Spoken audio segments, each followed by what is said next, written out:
મારી ચેનલને like, subscribe, share અને કોમેન્ટ કરી દેજો. તો ચાલો આજે આપણે બીજા વિડીયોની વાત કરીએ કે બાળકની જોડે આપણે કોઈ પણ જગ્યાએ બહાર જઈએ તો એને કેવી રીતે સમજાવવું. માનો કે આપણે મેળામાં લઈ જઈએ છીએ બાળકને, તો બાળકની જોડે પહેલાં કન્ડિશન કરો કે મારી પાસે 200 રૂપિયા જ છે, બરાબર. તારે જવું હોય તો હું તને લઈ જાઉં, પણ મારી પાસે 200 રૂપિયા જ છે. 200 રૂપિયામાં હું તને ખવડાવીશ અને તારે ચકડોળમાં બેસવું હોય તો હું તને ચકડોળમાં બેસાડીશ. બાળકને તમે કહો કે 200 રૂપિયાનું તારે જે કરવું હોય તે તું કરી શકે છે. 200 રૂપિયામાં તું ચકડોળમાં બેસ, કે તારે 10 રૂપિયાનું જમવું હોય તો 10 રૂપિયાનું તું જમી શકે છે. એ ડિસાઈડ તારે કરવાનું છે કે તારે શું કરવું.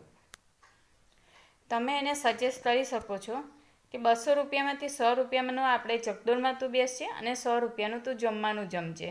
હવે 100 રૂપિયાના તારે ચકડોળમાં કેટલા ચકડોળમાં બેસવું અને કયા ચકડોળમાં બેસવું એ ડિસાઈડ તું કર, અને 100 રૂપિયામાંથી શું જમવું અને શું લેવું એ ડિસાઈડ તું કર. હવે સમજો કે ચકડોળની ટિકિટ 20 રૂપિયા છે અને આ તમે આપ્યા છે 100 રૂપિયા ચકડોળમાં બેસવા માટે. તે 5 ચકડોળમાં તો બેસી શકશે? તો 5 ચકડોળમાં બેસવા માટે એનું કાઉન્ટિંગ કરશે કે 5 ચકડોળમાં હું બેસી શકીશ કે કેવી રીતે. હવે આવું કરવાથી શું થશે? એને જવાબદારીનું ભાન પડશે, પૈસાની ગણતરી કરતાં શીખશે, કાઉન્ટિંગ કરતાં શીખશે, પૈસાનું મહત્ત્વ શીખશે અને પોતે ડિસિઝન લેતા શીખશે. જો આવી રીતે તમે સમજાવશો ને આવી રીતે તમે કરશો તો બાળકને પોતાનું કેવી રીતે કરવું, કેવી રીતે આગળ આવવું તે પોતે ધીરે ધીરે પોતે ડિસાઈડ કરતો થશે અને રાઈટ ડિસિઝન લેતો થશે.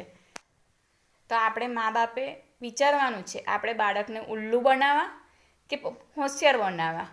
આપણે શું કરવું છે? આપણે એમના માટે થોડો ટાઈમ કાઢવો પડશે.